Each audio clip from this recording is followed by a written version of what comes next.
Kugan Cassius for iFilm London. We're in Salford here at Oliver's gym. With me, I've got world middleweight contender Martin Murray. How are you, sir? Yeah, I'm good, thanks. Just caught a little bit of your training there. How's it been going, Martin? Yeah, everything's going well.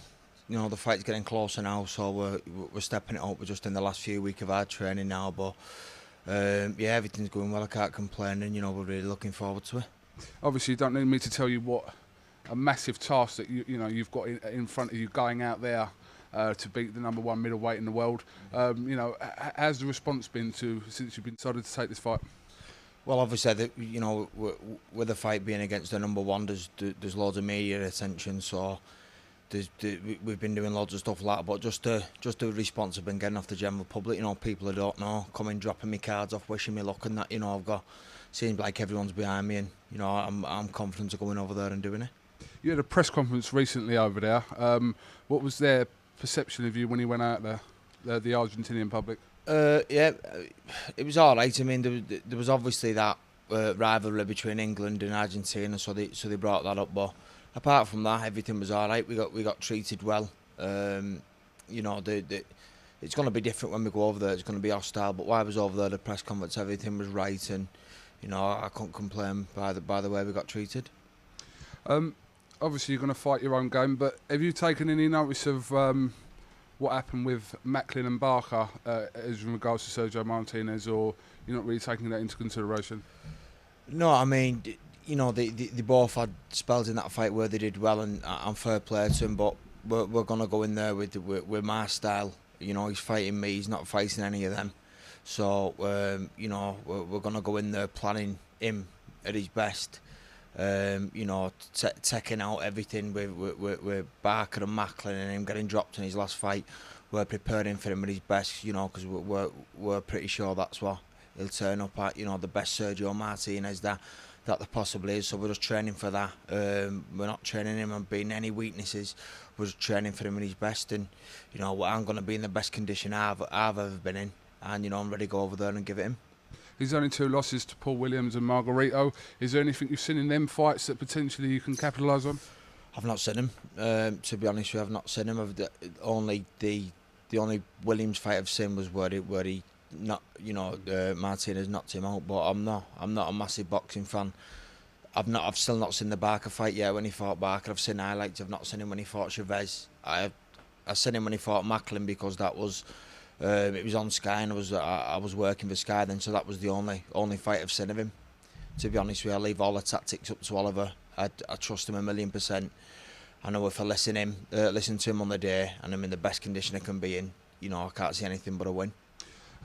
Your training camp, could you just break it down for me? Obviously, you're training here deep into training camp at the moment.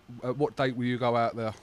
Going over the 16th, which works out 11 days before, with the fight being on the 27th.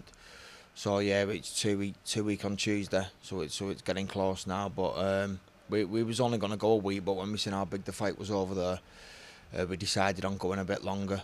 You know, we don't need to go any longer than that because there's only 3 hours time difference, and you know, I've got 3 kids, and you know, I've got them to think about as well. So 11 days works out about just right.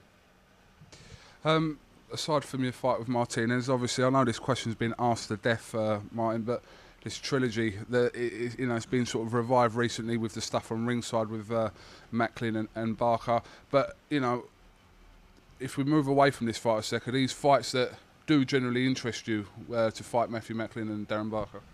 I'll fight anybody. It makes odds to me. If it's right, I'll fight. I'll go anywhere and fight anybody. You know, I've obviously shown that with fighting Martinez in his backyard. But I mean, if there are fights that between us 3 we can all 3 of us can earn a lot of money off, then you know, it's I don't see why not that they shouldn't happen, but you know, they could happen if me and Macklin or me and Barker and the same with them 2 can earn good money between fighting each other, then you know, why not take the fights? Because it's a short career, this game. You know, people seem to understand it's a short career, and you've got to get out of it what you can, why you can. Do you know what I mean? So, I mean, if the money's right with them type of fights, I'll fight them, no problem at all. Darren Barker seems to have stepped back from the war of words. The needle seems to be between you and Macklin. Is that the case? I don't, mate. A couple of things have been said in past. He said a couple of things about me, and I've said a couple of things about him. But you know, what's been said has been said. I'm concentrating completely on Martinez, and you know, I've got this fight to think about first before even thinking about anybody else or any other fights. No, obviously this is like will be the biggest test of your career, but it's hard not to talk to you and ask about them things because it's the sort of things that people want to know. But. Yeah. Martinez, where do you rate him now, as in regards to say 2 years ago? I think he's at his best.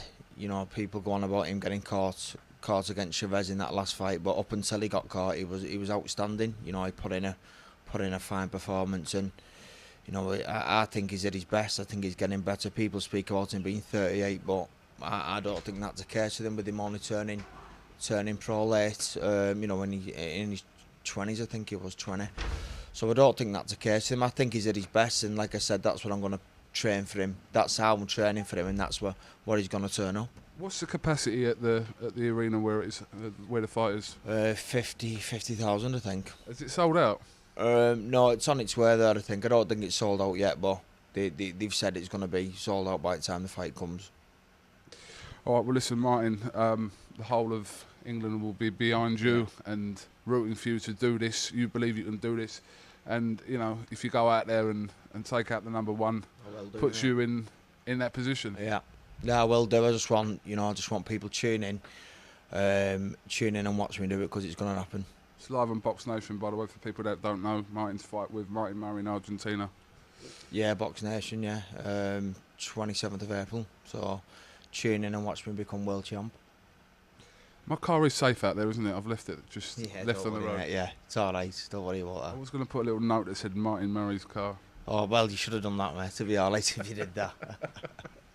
All right, well, listen, just on our way to the weigh-in now for Tony Bellew and the guys. So thanks for talking to us here in Salford at Oliver's Gym. And like I said, wish you the best of luck on the 27th. Thanks a lot, mate. Appreciate it. All right. Cheers, pal. This is Coogan Cassis with Martin Murray for iFilm London. Thank you very much. iFilm.